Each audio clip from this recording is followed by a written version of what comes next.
Buenos días, muchachas. Solo vamos a dar un par de minutos para que el resto de sus compañeros tengan chance de conectarse y mientras tanto empiezo con la asistencia. Luisa Jiménez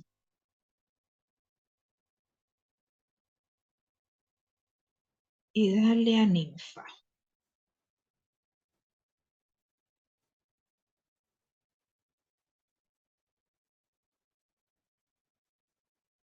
De acuerdo, Dalia, gracias.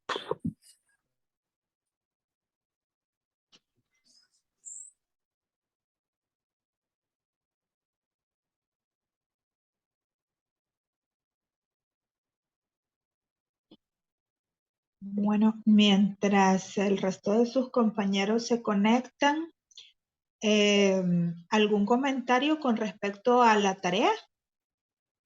Que por cierto se vencía ayer.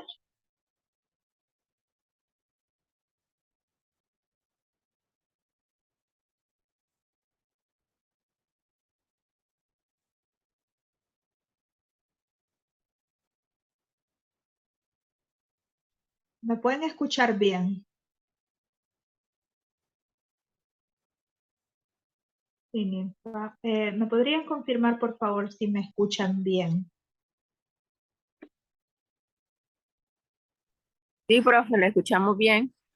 Ah, ok, perfecto, perfecto. Entonces, mientras tanto, ¿algún comentario sobre la tarea? ¿No tuvieron problemas? ¿La realizaron bien? ¿La realizaron a tiempo?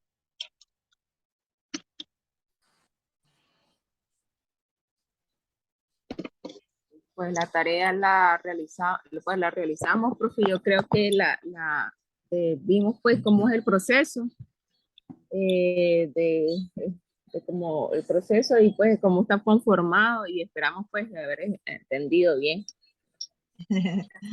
Ese es el objetivo, de que las tareas nos ayuden a complementar, ¿verdad? Y un poquito a desarrollar lo que platicamos, pues lo que vemos en clase y la lectura del material complementario que ustedes tienen en la plataforma, ¿verdad? Y sobre todo, las tareas pues tienen el objetivo de que ustedes analicen, emitan criterios, para que vayamos ya poniendo en práctica lo que es en sí el ejercicio del derecho, porque al fin y al cabo, ¿verdad? En eso consiste realmente nuestro trabajo. En eso consiste. Vamos a ver quién se me acaba. Diana Artola. Bueno, voy a compartir pantalla con ustedes y vamos a empezar ahorita porque Rensel, porque se nos va avanzando el tiempo. Rensel Guadalupe. Ah, ok.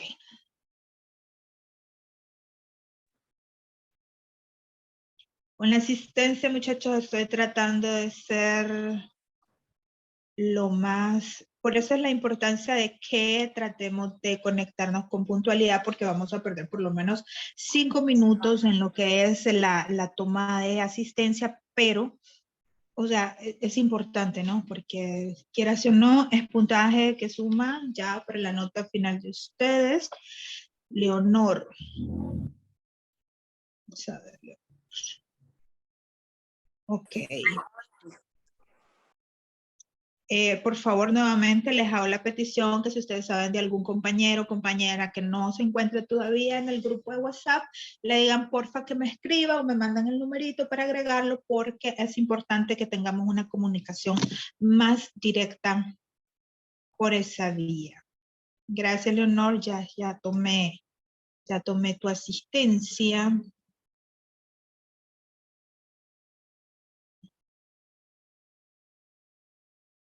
Juniet se acaba de conectar, ¿verdad, Juniet?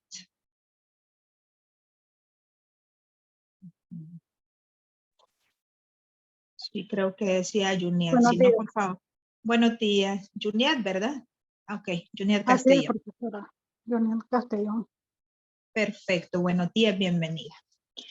Bueno, vamos a empezar ahorita, muchachos. ¿Han revisado ustedes su material semanalmente? ¿Tienen alguna pregunta, alguna consulta o algún comentario al respecto? Diana Marcela. Si tuviesen algún comentario, pregunta o algo así, ese sería como nuestro primer paso de inicio. Para abrir la clase de hoy, para que no se sienta muy de tajo que nos trasladamos hacia un tema diferente, ¿verdad? Si no, pues bueno, continuamos. Al fin y al cabo todo está perfectamente concatenado. Cecia. Me disculpan, pero sigo tomando asistencia de quienes se van conectando, porque una vez me desaparece el cuadrito de admitir,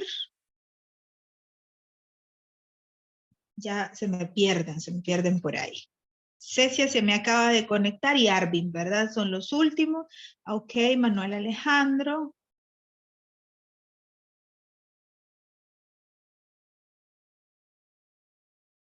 Vamos a ver quién más. Isamar.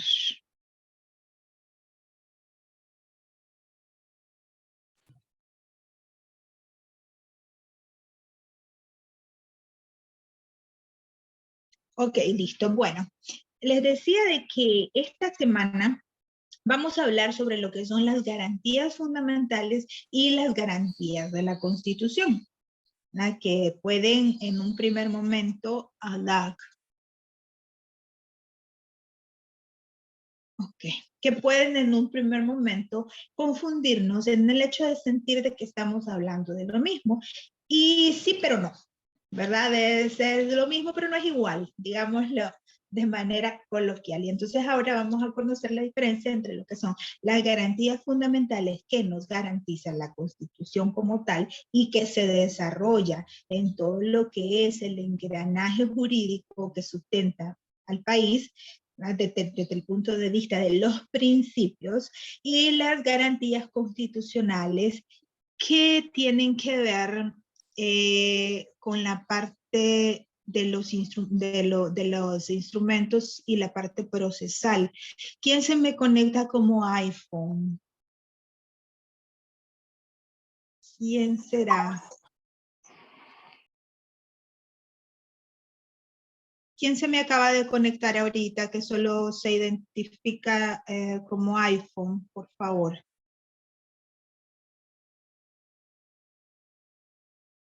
Cruzcaya.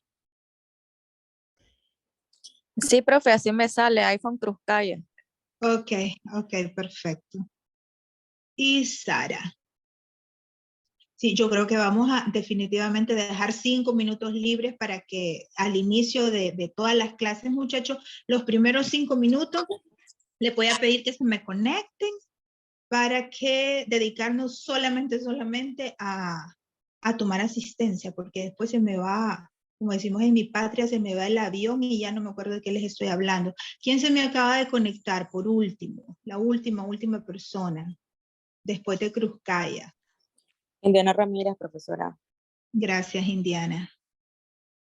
Indiana Ramírez. Ok. Bueno. En esta mañana lluviosa les decía que vamos a hablar sobre lo que son las garantías fundamentales y las garantías de la Constitución. Vamos nosotros ahora a salir de esta clase comprendiendo cuál es la diferencia de cada una y qué es lo que la señora Constitución, la señora Norma Suprema nos ofrece pues al respecto. Pero vamos a empezar. Antes de empezar a todo esto, nosotros necesitamos comprender un poquito más, o mejor, ¿verdad? Porque ya lo sabemos desde nuestra primera clase en introducción al derecho, nosotros tenemos que ir manejando este tipo de conceptos y la diferencia que existe entre uno y otro. Es decir, ¿por qué nosotros clasificamos si el derecho es uno solo? ¿Por qué nosotros clasificamos y hablamos de derecho natural, de derecho sustantivo, de derecho subjetivo, etcétera, etcétera, etcétera? Entonces nosotros, desde la clase de introducción al derecho, necesitamos ir manejando esta clasificación, esta diferenciación que en clases donde nosotros vemos procedimiento precisamente, se nos hace esencial la comprensión de qué se trata. ¿Qué se trata cada uno? ¿Qué es lo que contempla cada uno? Entonces, cuando nosotros hablamos de derecho natural, ¿quién me puede dar un concepto que ya haya estudiado o que por simple, pues, lógica me lo pueda decir? ¿Qué es el derecho natural?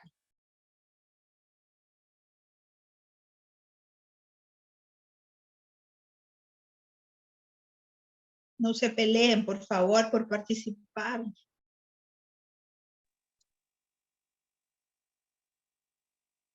Profe, ¿Sí? Dime, Isamar.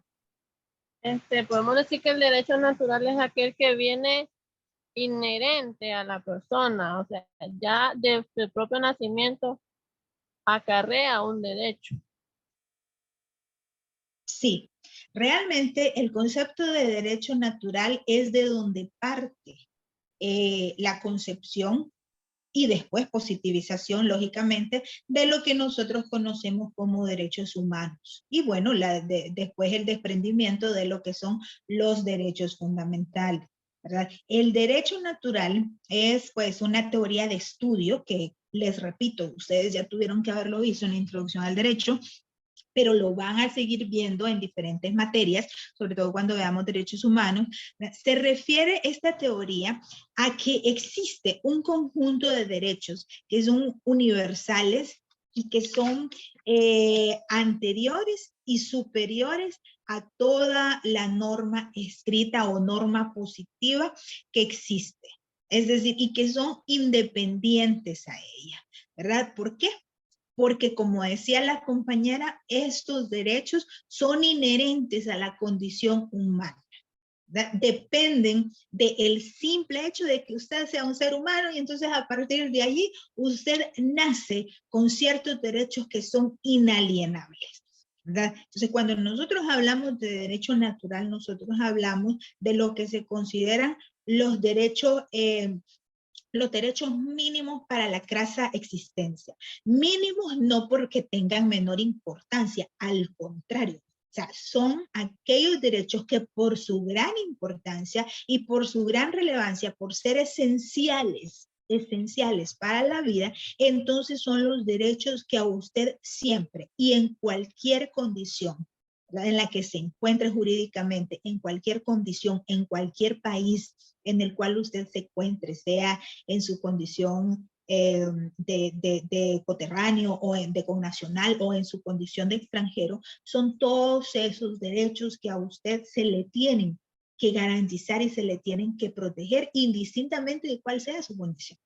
Entonces ahí estamos hablando, por ejemplo, de derechos como el derecho a la vida, el derecho a la libertad, el derecho a la expresión, el derecho al pensamiento, ¿verdad? A ese tipo de derechos que forman parte de su condición humana. Es decir, lógicamente, miren, cuando nosotros todavía no estamos inmersos en lo que es el estudio del derecho, nosotros creemos que cuando hablamos de derechos humanos, hay unos más importantes que otros. Y usted va a encontrar de manera natural en la calle, donde hay gente que le diga, es que el derecho a la vida es el derecho más importante, porque sin la vida no existen los otros derechos, ¿verdad? Y podría parecer un análisis lógico, si usted lo quiere ver así.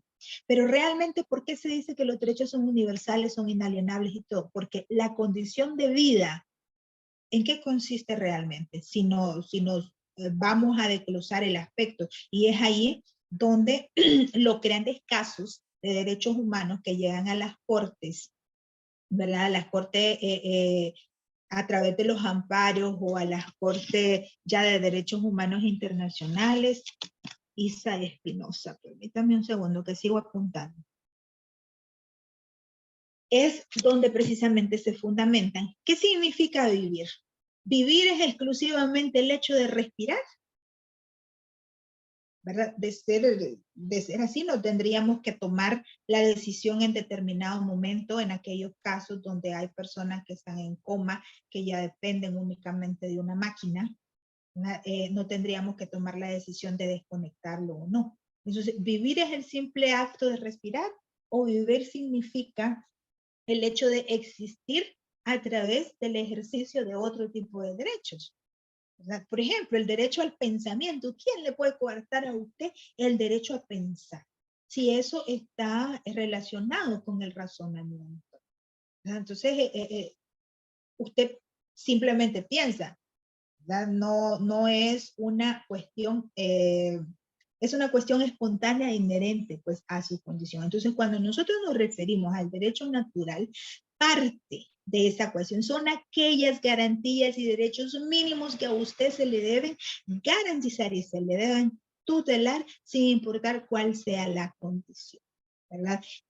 Obviamente, en el ejercicio del derecho y de los derechos humanos y fundamentales, nosotros nos vamos dando cuenta de que en razón de algo un poco más grande que se llama bien común o que se llama comunidad, hay ciertos derechos que a pesar de formar parte de los aspectos y las garantías fundamentales garantizadas por la Constitución, en determinadas situaciones pueden ponerse en suspenso. Y esto es muy importante también comprenderlo. Pueden suspenderse, pero no pueden eliminarse.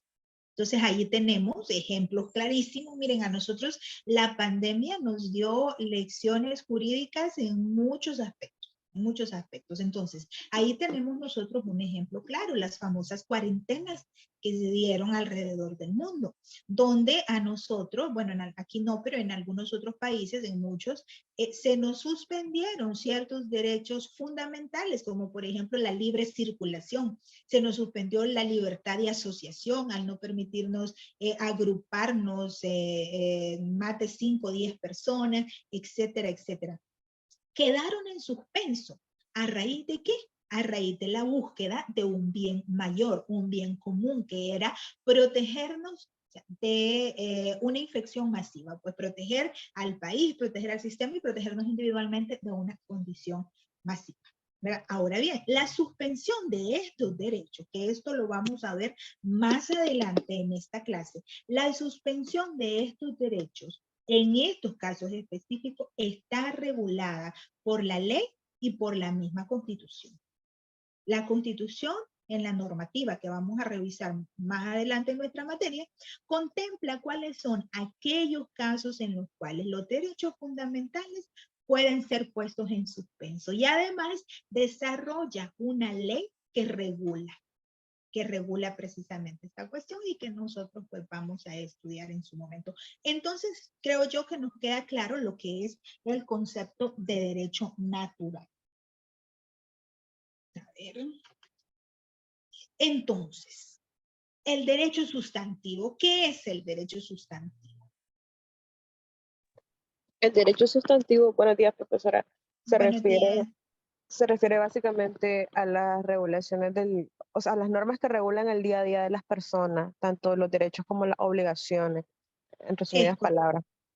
Es correcto, completamente correcto y un concepto bastante doctrinario. Cuando nosotros hablamos de derecho sustantivo, estamos hablando simplemente de todo lo que es el conjunto de derechos y obligaciones, ¿verdad? Que están, permítame, Katy Smith, solo apunto acá.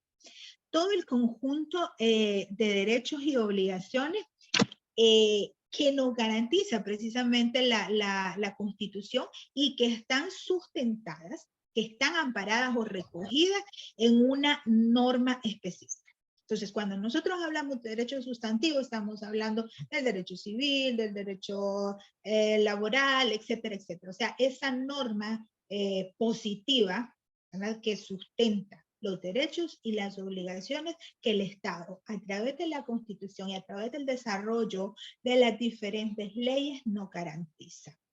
Perfecto. Y entonces, ¿qué es el derecho adjetivo?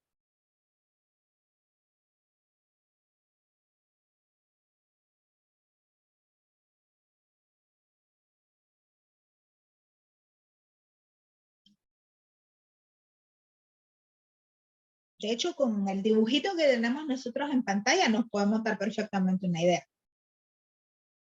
¿Qué es el derecho adjetivo?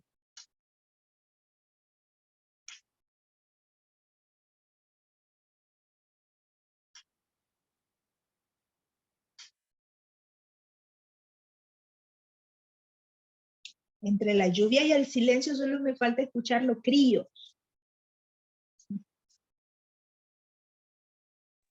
Son las normas que rigen a los ciudadanos, profesora. Es lo opuesto al derecho sustantivo. Sí, pero no es. Las normas que rigen a los ciudadanos, en todo caso, estamos hablando propiamente del derecho sustantivo. O sea, que son los que, digamos, norman la convivencia dentro de la sociedad, norman o regulan la convivencia dentro de la sociedad ¿a través de qué? A través de una normativa, o sea, de la creación de normas específicas en la vida civil, en la vida laboral, etcétera, etcétera. Sí tienes toda la razón cuando tú me dices que el derecho objetivo es lo contrario. No sería lo contrario la palabra. No sé, sino en todo caso complementario, por decirlo así. ¿Alguien más? ¿Derecho adjetivo?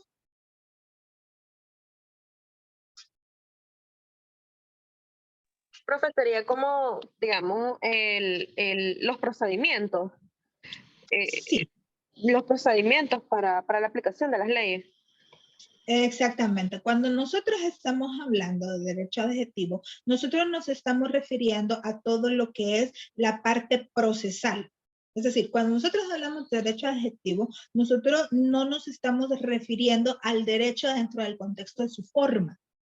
Cuando nosotros hablamos del contexto dentro del derecho de su forma, que sería el derecho sustantivo, nosotros agarramos una norma en cualquier código y la desglosamos, y también ustedes ya tuvieron que haber aprendido eso, ¿verdad? ¿Cuáles son los elementos de la norma? ¿Cuáles son los elementos que con un solo artículo que usted agarra del código están desglosados? Es decir, una norma sanciona, una norma previene, una norma esto, una norma, ya lo tuvieron que haber visto. Entonces, ahí estamos hablando del derecho dentro del contenido de su forma.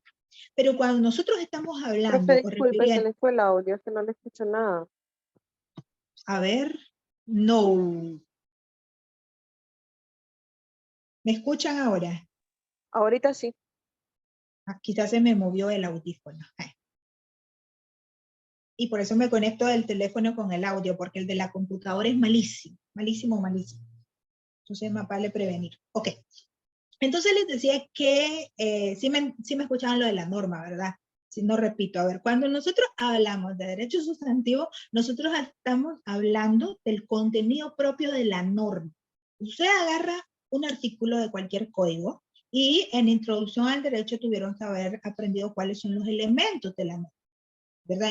Una norma debe contener una parte sancionatoria, una parte preventiva, etcétera, etcétera, etcétera. Entonces, estamos hablando propiamente de lo que es la forma de la norma en sí, lo que le da forma al derecho. Cuando hablamos de derecho adjetivo, no nos estamos refiriendo en ningún momento a lo que es la forma, sino que nos estamos refiriendo a lo que es el proceso. El proceso mediante el cual nosotros haremos efectiva esa norma que está debidamente descrita en el derecho sustantivo. Entonces, aquí hablamos estrictamente de procedimiento. Y entonces viene alguien y me dice, ok, pero el procedimiento también está establecido por normas, ¿no? Y entonces, ¿cómo podemos hablar de procedimiento sin hablar de la forma cuando existe una norma para tal? Es un razonamiento completamente lógico y efectivamente el derecho procesal también está, o sea, todo el derecho está regulado y estructurado. Esa es la palabra más adecuada. ¿Quién se me acaba de conectar? Creo que fue Idalia. Me confirma, por favor, si fue Idalia que se acaba de conectar para no cometer errores con la asistencia. Entonces, todo el derecho está estructurado. Esa es la parte, la palabra esencial. Todo el derecho está estructurado por norma, ¿verdad? Pero la diferencia es que la norma procesal o la norma adjetiva no me está a mí garantizando el derecho a la vida, por ejemplo.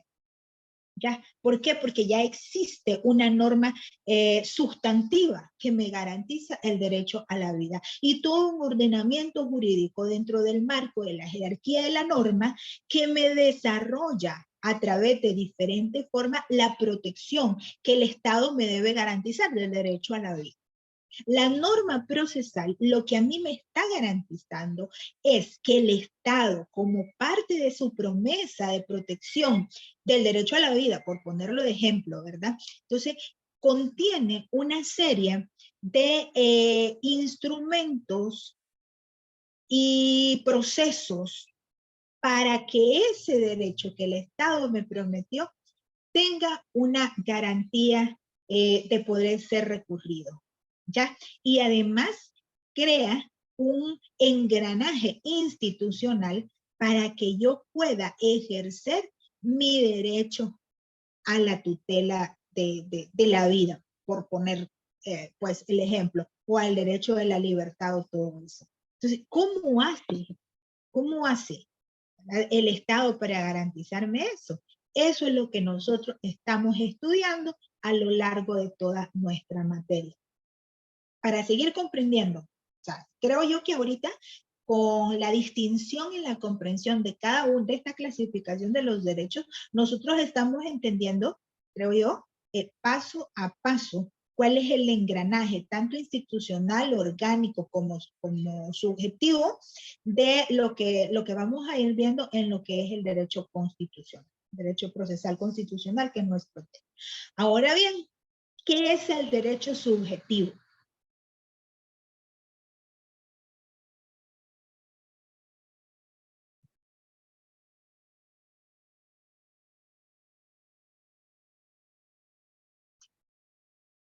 Derecho subjetivo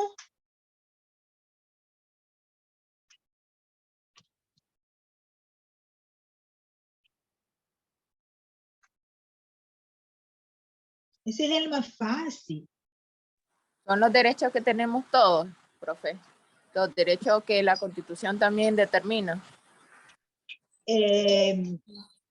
No, ahí estaríamos un poquitito más enfocados en los derechos naturales, pues, y fundamentales.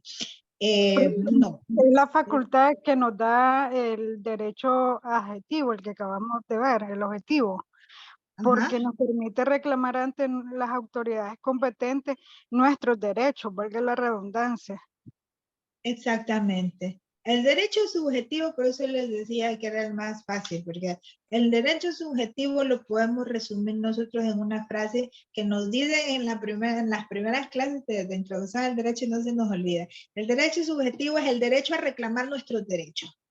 O sea, lo podemos resumir en una frase sencilla para que no se nos olvide como recurso mnemotécnico. Derecho subjetivo es el derecho a reclamar mi derecho, ¿verdad? Claro, extendiendo un poco más doctrinariamente el concepto, cuando nosotros hablamos ya doctrinariamente de lo que es un derecho subjetivo, es el derecho a reclamar ante la autoridad competente el cumplimiento de un deber jurídico establecido por el Estado dentro de la Constitución política y dentro de la normativa vigente. ¿Ya? Entonces es lo mismo, el derecho a reclamar mi derecho, pero ¿ante quién? Ante la autoridad competente. ¿Quién determina que esa autoridad es competente para tutelar ese derecho? Bueno, la misma norma, la misma señora Constitución, ¿verdad? Donde se estructura el Estado y donde dice que existe dentro de la separación de poderes un poder, una instancia que se llama el Poder Judicial y que tiene toda una estructura, ¿verdad?, que a nosotros nos va a garantizar el acceso debido a la justicia.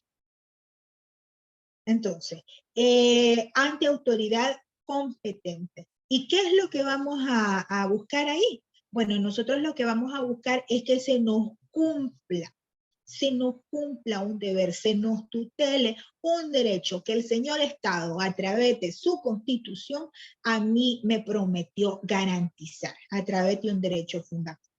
Y bueno, dentro de las laminitas ya no puse yo lo que era la diferencia entre derechos humanos, diferencia o similitud entre derechos humanos y derechos fundamentales, aunque en nuestra primera clase, la primera clase que tuvimos, sí hablamos de eso. A ver, entendiendo lo que es el concepto de derecho natural, nosotros podemos entender que de ahí surge lo que es la concepción de derechos humanos. Una concepción, ¿verdad?, que digamos que adquiere un mayor auge, por decirlo de alguna manera, aunque no me siento cómoda con el concepto, adquiere un mayor auge a partir de 1948. Finaliza la Segunda Guerra Mundial, ya habíamos tenido la primera, ambas desastrosas, etcétera, etcétera, y el mundo cambia. La sinergia internacional sufre un enorme cambio. ¿En razón de qué? En razón de reconstruir al mundo, reconstruir la sociedad que habíamos hecho papa con 2 guerras mundiales. Bueno, entonces teníamos una economía destruida, teníamos una cantidad de muertos impresionante, teníamos básicamente a toda Europa literalmente, o sea, físicamente destruida, etcétera, etcétera, ¿verdad? Y el comercio lo teníamos bastante detenido, y con el comercio detenido, muchachos, o sea, la pobreza es inminente. Cerramos el comercio y el hambre no llega, ¿verdad? Y entonces teníamos el mundo así, y se necesitó en determinado momento reestructurar al mundo. De 1945 para acá, cuando el derecho internacional empieza a codificarse, porque de ahí empieza la codificación del derecho del mar, la codificación de los derechos humanos, la codificación del derecho internacional privado a través de la CIADIS, etcétera, etcétera. A partir de 1945 para acá, nosotros comprendemos que necesitamos discutir más que pelear, y creamos un foro que es especialmente para que vayamos a discutir, y para que vayamos a negociar, y para que vayamos a hacer lo que se llama ONU, ¿verdad?, donde están concentrados la mayor cantidad de países del mundo. Pero, vaya, nosotros ya creamos un ring, ya creamos un lugar donde nos vamos a ir a decir de todo, y a saludar a las madres y toda la cuestión, ¿verdad? Pero necesitamos sustentar todo eso. ¿Y en qué lo vamos a sustentar? Lo vamos a sustentar en derechos. Lo vamos a sustentar en la búsqueda de la paz, porque entendemos que la paz es el derecho inherente, el derecho por antonomasia que necesitamos como comunidad internacional para seguir subsistiendo. Entonces, nos fundamentamos en eso, y surge lo que es la tercera generación de derechos humanos, o el reconocimiento de una tercera generación de derechos humanos basadas en el comunitarismo, basadas en el bien común, ¿verdad?, que son lo que se conoce como el derecho de los pueblos, que surge a partir de la firma de la Carta de San Francisco y de la búsqueda que nosotros tenemos como pueblos del mundo de buscar esa tan ansiada paz y ese tan ansiado entendimiento entre nosotros. Bueno, pues es a partir de 1948, cuando se da la Declaración Universal de los Derechos Humanos, que empieza la codificación del derecho. La Declaración Universal de los Derechos Humanos es el documento extrajudicial, o sea, digo extrajudicial porque realmente no tiene un valor realmente jurídico como lo tienen posteriores tratados. ¿Por qué? Porque no es un tratado. Ahorita ustedes están empezando la carrera, no puedo profundizar en eso porque no me van a entender la parte vinculatoria. Cuando ya vean derecho internacional lo van a comprender mejor. Entonces, la Declaración Universal de los Derechos Humanos tiene un enorme, enorme valor moral. Pero jurídicamente hablando, como no constituye un tratado, entonces no es un documento de índole jurídico. Eso no le resta en ningún momento el valor moral que tiene dentro del contexto universal. Y el inicio que dio para la codificación de los derechos humanos, tanto internacionalmente como a nivel del interior de los estados. Entonces, los derechos humanos parten de la concepción del derecho natural. Pero entonces, cuando esa concepción ingresa a los estados tienen que internalizarlos y hacerlos suyos. ¿Por qué? Porque no es el resto del mundo el que me va a garantizar a mí, como salvadoreña, como nicaragüense, como guatemalteca, ¿verdad?, el derecho humano fundamental. Sino que ¿quién me lo va a garantizar a mí? Me lo va a garantizar ese señor Estado que dice en mi partida de nacimiento que es el que me va a cuidar y esto y lo otro. Con la nacionalidad, ¿qué es la nacionalidad? La nacionalidad es el vínculo jurídico que a nosotros nos une con el Estado. ¿verdad? Ser salvadoreño por nacimiento, nicaragüense, ¿verdad? Guatemalteco. Entonces me crea un cordón umbilical eterno con esa patria. ¿Verdad? Y entonces, ¿eso qué significa? Eso significa que ese Estado va a proteger mis derechos, me va a brindar una serie de garantías y, por supuesto, esas garantías también conllevan una serie de obligaciones para el Estado mismo y para la sociedad, o sea, que se encuentra bajo la tutela de ese Estado. Cuando el Estado asume ese compromiso a través de la regulación, ¿qué significa eso? A través de la creación de norma específica donde dice yo, señor Estado, le voy a proteger a usted, señor ciudadano, su derecho a la vida, su derecho a la libertad, su derecho a la propiedad, su derecho a la familia, etcétera, etcétera, etcétera. Es entonces cuando hay un derecho humano se convierte en un derecho fundamental. Entonces, ¿cuál es la diferencia entre un derecho humano y un derecho fundamental? ¿Cuál es? Es pregunta la que les estoy haciendo.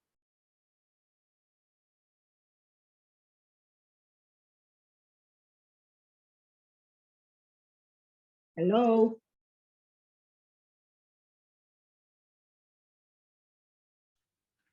¿Podría repetir la pregunta, profe? No escuché. Ok. ¿Cuál es la diferencia entre un derecho humano y un derecho fundamental conforme a todo lo que acabo de estar hablando por 10 minutos?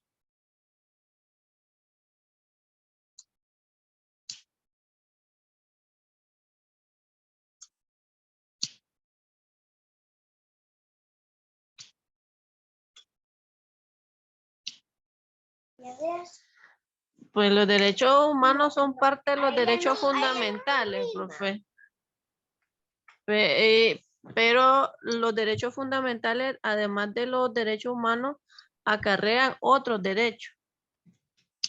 Ajá, explícame mejor. Por ejemplo, como ya sabemos, los derechos inherentes a las personas, el derecho a la vida, el derecho a la salud, pero también tenemos derecho a la recreación, derecho a la vivienda, derecho a la propiedad. Claro, claro. Entonces, lo inherente a la persona humana son los que de ahí donde nacen los derechos humanos, pero a través de la convivencia se vienen desarrollando derechos que se vuelven fundamentales para las personas. El derecho a la expresión, como le dije, el derecho a tener uno su propiedad privada, al libre comercio. No son inherentes al ser humano, pero sí necesarios. Por eso se pasan a ser fundamentales. No, no, a ver, eso es importante. No, a ver, todo eso que tú me dices, ¿verdad? El derecho a la vivienda, el derecho a la recreación, si bien es cierto, tienen, creo que ahí está la confusión, tienen una connotación social, efectivamente, gregaria, ¿verdad? Gregaria, pero no, como te dijera, por el hecho de no ser individuales. Recuerda que existen 3 generaciones de derechos humanos. Muchachos, se nos va a cortar ahorita. 2 personas han levantado la mano. Entonces nos conectamos inmediatamente y empezamos a hablar de esto porque eso es importantísimo, aparte de que es una discusión que es sumamente bonita de derecho. Nos conectamos inmediatamente, por favor. Que ya se nos va a cortar.